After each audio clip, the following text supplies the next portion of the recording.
Nimekuwa nikipata maswali mengi. Kwa nini vijana wadogo wamekuwa wanaathirika kwa kisukari? Maswali ni rahisi sana. Hii inatokana na mtindo wa maisha. Aidha, familia ambazo hawa vijana wamekuwa wakitokea ni familia ambazo wamekuwa wakiishi kimagharibi. Manake nini?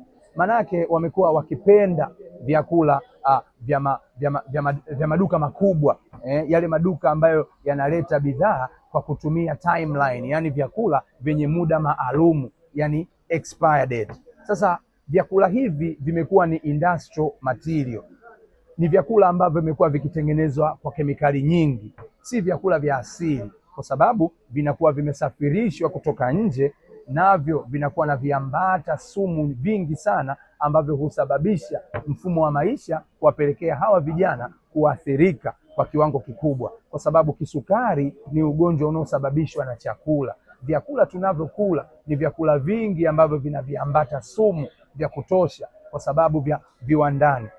Na huu mtindo wa maisha umekuwa ukiathiri familia nyingi. Unakuta wazazi wanaumwa kisukari, vijana wao wanaumwa kisukari, na wamekuwa wakiamini kisukari ni magonjwa ya watu wazima, lakini sivyo. Wamekuwa wakisahau mtindo wa maisha ndio unaopelekea hali hii. Sasa kama ni wewe ambaye upo kwenye familia ambayo ina mtindo wa kwenda kununua vyakula vya viwandani kwa wingi, tena mnachukua vyakula vya mwezi mzima, vyakula hivi chocolate, biskuti, ice cream, pipi na vitu kama vile, hivi ni vyanzo vikubwa vya kisukari, kwa sababu ya sukari yake sio sukari halisi, ni sukari ya kemikali, na ndio maana hushambulia mfumo wa damu kwa haraka sana na kuharibu kabisa. Kwa hiyo imekuwa ni changamoto, watu wengi wakiniletea mezani, nami nikiwapa majibu kwamba ni mtindo wa maisha. Sasa kama ni wewe ambaye umekuwa ukiathirika na changamoto ya kisukari, lakini umesema ukiepuka vyakula hivyo,